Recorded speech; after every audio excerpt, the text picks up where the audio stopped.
बन जाते हैं और हम बहुत बड़े संत बन जाते हैं, और जीवन में जो समस्या से हम जूझ रहे होते हैं वो समस्या बहुत पीछे चली जाती है और हम लोगों की समस्या का समाधान करने लगते हैं। आज हम एक बहुत ही इम्पोर्टेंट भाव पर या इस पे बात करने वाले हैं। सर्वप्रथम किस चीज़ पे बात करने वाले हैं? कई बार हमारे मन में जिज्ञासा होती है कि ये सन्यासी हैं, ये संत हैं, ये ब्रह्मचारी जी महाराज हैं और ये सिद्धि प्राप्त हैं। क्या कुंडली में पहले से ही लोगों का निर्धारित कर देती है कि आप क्या बनेंगे? या कौन सा ऐसा घर होता है जो हमारी कुंडली में हमको ये बताता है कि ये व्यक्ति किस चीज़ में ख्याति प्राप्त करेगा, यानी इसका प्रोफेशन क्या होगा? कई बार हमारे दिमाग में बहुत सारे सवाल उत्पन्न होते हैं, या आपने ऐसे देखा होगा कि बड़े बड़े साधु संत पूरा जीवन तपस्या करते हैं और अंत में जा करके वो कहीं ना कहीं ऐसे गलत कुमार्ग में फंस जाते हैं जिससे उनके ऊपर बहुत सारे केसेस चलता है, पुलिस केस हो जाती है और उनको बहुत सारी समस्याओं का सामना करना पड़ता है। कुंडली का वो कौन सा भाव है जो एक्टिव होने पर हमें ब्रह्म से मिलवाता है, यानी हम ब्रह्म ज्ञानी। श्री राम, हर हर महादेव। मैं सुरेश शास्त्री और आज हम आपसे बात करने वाले हैं ब्रह्मचारी योग कुंडली में, सन्यासी योग कुंडली में और सिद्ध पुरुष योग। ये कौन से ग्रह हमारी कुंडली में बनाते हैं? सर्वप्रथम कुंडली का जो हमारा अष्टम भाव है वो हमारी गुप्त विद्याओं के बारे में है। बहुत सारे लोग ज्योतिषी आजकल अष्टम भाव को लेकर के कहते हैं कि उसमें आचार्य रजनीश जी की कुंडली को भी जोड़ते हैं, उसमें परवज्जक योग बना है। श्री श्री रविशंकर जी महाराज की कुंडली में भी परवज्जक योग है। इसके बाद में आपके जो कई बड़े ऐसे संत हुए हैं कि जिनकी कुंडली में परवज्जक योग बना है, यानी जिसकी कुंडली के अंदर अष्टम भाव में 5 ग्रह बैठे होंगे और पांचों ग्रह, और जो अष्टम भाव को एक्टिव कर देगा वो कहीं ना कहीं धर्म से हटकर बातें करता है और नया धर्म का प्रचार प्रसार करते हैं और नए धर्म से वो जाने जाते हैं। उसके बाद में अष्टम भाव में किसी की कुंडली में जितना ज़्यादा ग्रह बैठा होगा और दूसरा स्थान खाली होगा, वह व्यक्ति अपने जीवन में उतनी ज़्यादा दौलत कमाएगा, यानी उसके पास बहुत पैसा होगा। कहने के लिए आज सुनाई पड़ता है, लोग कहते हैं कि आचार्य रजनीश जिसके पास में जो है 100 गाड़ियाँ ऐसी थी रॉयल रॉयस, जो प्रतिदिन एक गाड़ी से वो जाते थे, तो वो अष्टम भाव था। इसलिए जब भी अष्टम भाव हमारा एक्टिव होगा तो हमारी कुंडली में जब भी शनि और मंगल की युक्ति बनेगी, शनि और मंगल का जब भी युक्ति बनता है तो वह व्यक्ति जो होता है वो ब्रह्मचारी होता है। क्यों होता है? क्योंकि शनि जो है वो हमारा कर्म है। शनि का जो स्वरूप है वो अगर देखा जाए तो शनि एक सन्यासी है। शनि कर्म का स्वामी है और मंगल जो हमारी कुंडली में है वो ऊर्जा है। जब भी शनि और मंगल एकत्रित हो और अष्टम भाव में हो, ऐसा व्यक्ति अपने ऊर्जा को एकत्रित करने वाला होता है, यानी वो ब्रह्मचर्य नियम का पालन करने वाला होता है और वो ब्रह्मचारी होता है, क्योंकि उसे पता है कि ये शरीर की हमारी बहुत बड़ी ऊर्जा है और इसका नुकसान करने से हमको बहुत बड़ी समस्या पैदा हो सकती है। कई बार क्या होता है, जब हम अपनी शरीर को जब हम केयरिंग नहीं करते, उसका देख रेख नहीं करते, उसकी अच्छी तरीके से हिफाजत नहीं करते हैं, और हम जब कोई धर्म के काम करने चलते हैं, यानी चाहे हम उस समय पर ध्यान लगाएं या हम समाधि में जाएं या हम योगा करें, कुछ भी करते हैं, तो उस समय क्या होगा कि हमारे शरीर में चुनचुनाहट और खुजली पैदा हो जाती है और वो हमारी शरीर हमको बार बार डिस्टर्ब करती रहेगी, क्योंकि हमने अपनी शरीर का केयरिंग नहीं किया और वो शरीर वो उस चीज़ को एक्सेप्ट नहीं कर रही है जो चीज़ हम कर रहे हैं, तो कहीं ना कहीं हमको बहुत ज़्यादा तकलीफ़ें देता है। इसलिए हमेशा अपने शरीर की केयरिंग करना चाहिए, क्योंकि शरीर एक ऐसी चीज़ है, अगर इसको हमने खुला छोड़ दिया तो ये हमको बहुत परेशान करेगी। इसलिए हमको शरीर का केयरिंग करना बहुत ज़रूरी होता है। जब भी हमारी कुंडली में शनि और मंगल की युक्ति बनेगी तो वो व्यक्ति ब्रह्मचारी होगा। लेकिन अगर गुरु और शनि की युक्ति हमारी कुंडली में अष्टम भाव में बनता है तो ऐसा व्यक्ति जो होता है वो सन्यासी होता है, यानी वो सन्यासी बनेगा, क्योंकि गुरु होता है ज्ञान जो ज्ञान देने वाला, और शनि सन्यासी होता है। इसलिए गुरु शनि का योग अष्टम भाव में दृष्टि पड़ना वो एक तरीके से सन्यासी योग कहलाता है, और ऐसा व्यक्ति जो होता है पूर्ण सन्यासी होता है। अब सवाल ये पैदा होता है कि कोई जरूरी नहीं कि सन्यासी और ब्रह्मचारी इन्होंने कोई सिद्धि प्राप्त कर रखा हो, वो ठीक है, वो ईश्वर के पास हैं, ईश्वर के सन्निकट हैं, धर्म के बहुत बड़े प्रचारक प्रसारक हैं, सब कुछ ठीक है। लेकिन सिद्धि कई दो प्रकार की होती हैं। एक सिद्धि होती है राहु प्रदत्त और एक सिद्धि होती है केतु के द्वारा। जो राहु के द्वारा प्रदान की हुई सिद्धियां होती हैं वो अणमा इत्यादि होती हैं, यानी उनको हम जादूगरी कहते हैं, यानी जो जादूगरी दिखाने का काम करता है।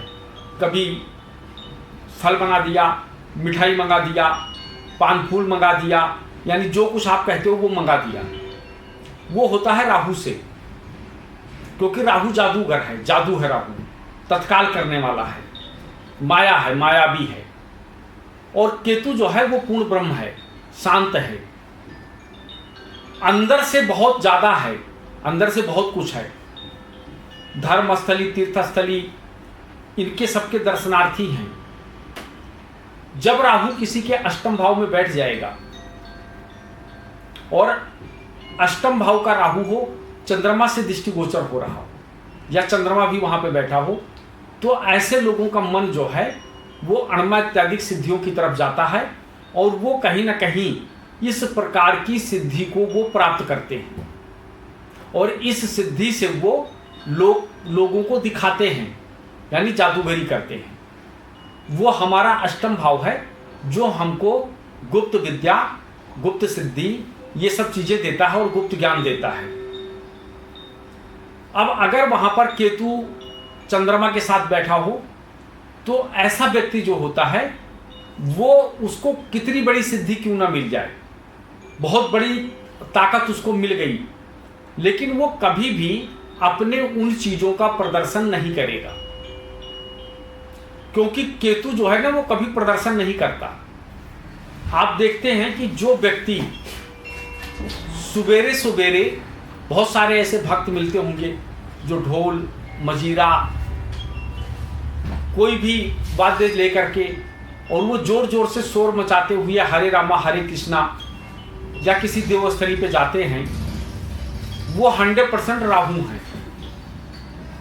लेकिन आप केतु वाले को देखोगे वो किसी धर्मस्थली पर नहीं जाते, लेकिन वो रोज सुबेरे बैठ करके और अपनी आंखें बंद करके और वो चिंतन करते हैं,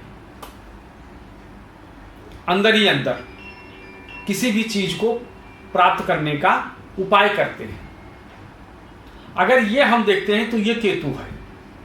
तो अष्टम भाव में जब ये ग्रह बैठ जाते हैं तो हमको ऐसी सिद्धियां प्राप्त होती हैं। अगर वहां पर खाली चंद्रमा बैठा हुआ है तो ऐसे व्यक्ति जो हैं क्रिएटिव होते हैं, नई नई युक्तियां निकालते हैं, जिस चीज में वो होते हैं वो कोई ना कोई नया नया चीज, नया नया काम वो करते रहते हैं, हमेशा उसके प्रति कुछ ना कुछ करते रहेंगे। लेकिन अगर चंद्रमा बैठा है वहां पे तो ऐसा व्यक्ति जो होता है कुशल ज्योतिषी होता है, क्योंकि ज्योतिष जो है वो भी गुप्त विद्याओं में आती है। वो विद्या जो बिना किसी के बताए हुए किसी के बारे में ज्ञान अर्जन कर ले, यानी पता चल जाए कि प्रेजेंट इनका क्या चल रहा है, पीछे क्या बीत के गया है और आगे क्या होने वाला है।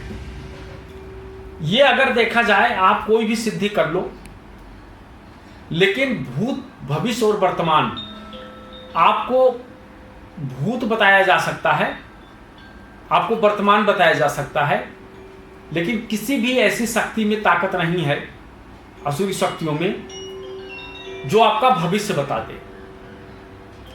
भविष्य बताने के लिए सिर्फ एक ही रास्ता है और एक ही विद्या है जिसे हम ज्योतिष कहते हैं। ज्योतिष के द्वारा बताया जा सकता है। इसलिए अष्टम भाव का बहुत मजबूत होना बहुत अच्छी बात है, और जितना जिसका अष्टम भाव मजबूत होगा और अच्छे जगह पे बैठा होगा, वह व्यक्ति अपने जीवन में उतनी तरक्की करेगा, अध्यात्म में उतनी सिद्धियां अर्जन कर सकता है।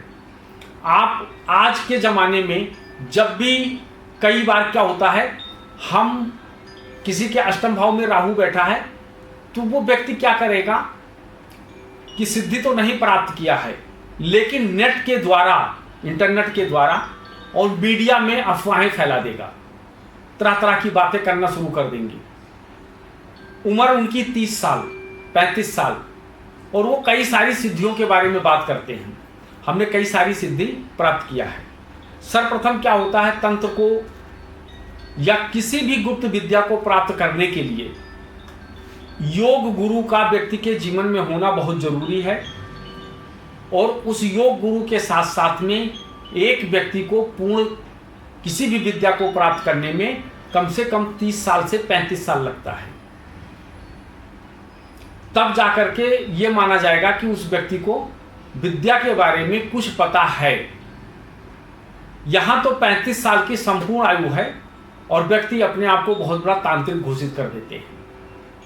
जैसा मैंने कहा कि राहु का काम है शोर मचाना। आज बहुत सारे ऐसे लोग हैं जिन्होंने 4 महीने 6 महीने साल भर भक्ति करी और भक्ति करने के बाद में उनके शरीर में एक वाइब्रेशन हुआ और उनको ऐसा लगा कि मेरे पास कोई ना कोई ऐसी पॉजिटिव शक्ति आ गई है या उसकी शुरुआत हो गई। उसी समय वो क्या करेंगे, अभी पूर्णतः आया नहीं है, लेकिन वो उस सिद्धि को भुनाने की कोशिश करने लगेंगे। आपने कई बार देखा होगा कि जो ये सिद्धियां हैं, इनको प्राप्त करने के लिए कितने सारे मनुष्य जो है माइंडली विक्षिप्त हो जाते हैं। इसका सबसे बड़ा कारण क्या है? सबसे बड़ा कारण जो इसका है, उनके पास गुरु की करना होना। जिनके पास गुरु नहीं होगा वो ऐसी साधनाएं नहीं कर सकते और ऐसी साधना करने से उनको सदैव नुकसान ही होगा। जैसा कि आज हम देखते हैं, सुनते हैं यूट्यूब चैनल में, जब भी हम खोलते हैं तो तांत्रिक के बारे में बहुत सारी चीज़ें कही जाती हैं। मैंने ये देखा, मैंने कामाख्या गया, मैंने ये किया, लेकिन हकीकत तो ये है कि आपकी वो उम्र ही नहीं है प्राप्त करने का। क्योंकि ये उम्र जो होती है किसी भी सिद्धि साधना को प्राप्त करने का, ये 10 साल से 18 साल तक की उम्र होती है। 10 साल से 18 साल की उम्र में अगर वो चाहें तो इन चीज़ों को प्राप्त कर सकते हैं। कई बार ऐसा भी होता है कि लोग गांव में कोई देवी देवता इत्यादि उनका पूजन करते हैं, उनको जल देते हैं, उनकी सेवा करते हैं, तो कई बार उनके सर पे भी ऐसा आ जाते हैं और वो जो बातें कहते हैं या कहती हैं वो बिल्कुल सत्य निकलता है। इसका क्या कारण है? ये कौन से ऐसे ग्रहों के कारण ऐसी युक्ति बन गई है कि जो भी कहा वो सत्य निकला। हमने ऐसे बहुत सारे अपने गांव में देखे हैं कि जब उनको चेचक का रोग होता था या उनको किसी भी प्रकार की दिक्कत आती थी, और कुछ समय के बाद में एक समय ऐसा आता था जब वो रोने लगते थे, चिल्लाते थे, और जब कोई आता था झाड़ फूंक वाला तब वो बताते थे मैं कौन हूँ। लेकिन उस समय पर जितनी बातें वो कह के जाते थे कि तुम्हारे इतने पुत्र होंगे, इतनी लड़कियाँ होंगी, आपका बड़ा पुत्र यहाँ है, परेशान चल रहा है, आने की कोशिश कर रहा है, मतलब जितनी चीज़ें बताते हैं वो अक्सर वो चीज़ें सत्य निकलती हैं। ये क्या है? ये मन का वहम है, या उसका मन घूम गया है, या उसको हकीकत शक्ति प्राप्त है। आप अगर देखोगे तो उसको हकीकत शक्ति प्राप्त है, क्योंकि शक्ति प्राप्त करने के कई रास्ते हैं, कई एक सुगम मार्ग भी है और दुर्गम मार्ग भी है। इसको जो ये भक्ति है, इसको जो हम कहते हैं वो प्रेम भक्ति कहते हैं। हमको किसी के प्रति प्रेम है, हम उनकी सेवा करते हैं और उन्होंने हमको कोई छोटी सी शक्ति प्रदान कर दी जिसको लेकर के हम बहुत प्रसन्न हैं। लेकिन उसके बावजूद भी आप देखोगे तो वो क्षणिक में उसका प्रयोग करना शुरू कर देते हैं। उनको ये नहीं पता है कि जो ये सिद्धि है इसका खाना क्या है, इसको क्या भोग देना है, क्या नहीं देना है। जिस दिन तुम्हें इस चीज़ का पता ये योग गुरु ही बता सकते हैं कि आपको भोग में क्या देना है और कैसे आपको नियम के साथ रहना है, तब ये सिद्धियां आगे चल करके काम करती रहेंगी। जब आपका लग्नेश यानी जो हमारा लग्न का स्वामी है कुंडली में, अगर वो अष्टम भाव में बैठ जाएगा तो हमको ऐसी सिद्धि प्राप्त हो जाएगी जो हम गांव में किसी पीपल के पेड़ में जड़ डाल के, किसी देवी देवता को नहला करके या कोई हवन करके हमने उसको प्राप्त करी थी, वो मिल जाएगा और मिलने के बाद वो कार्य भी करेगा। बशर्ते ये है कि आपको पॉजिटिव काम करना है, नेगेटिव नहीं। जब भी किसी की कुंडली में देखना है तो अष्टम भाव से आप ये पता कर सकते हैं कि इस व्यक्ति के जीवन में सिद्धि है या नहीं। अष्टम भाव बताएगा ये पूर्ण सन्यासी हो पाएगा या नहीं, ये पूर्ण ब्रह्मचारी होगा या नहीं, ये आपका अष्टम भाव बताएगा। और कुछ ग्रहों का योग है जो आपको बताएगा। फिलहाल इस वीडियो में बस इतना ही। आगे फिर हम आगे बताएंगे आपको। जैसा आपको अगर हमारा वीडियो अच्छा लगा हो तो उसको सब्सक्राइब और लाइक करना ना भूलें, जिससे हमारा हौसला बना रहेगा और हम आगे भी आपको ऐसे तमाम सारी जानकारी देते रहेंगे। जय श्री राम, हर हर महादेव।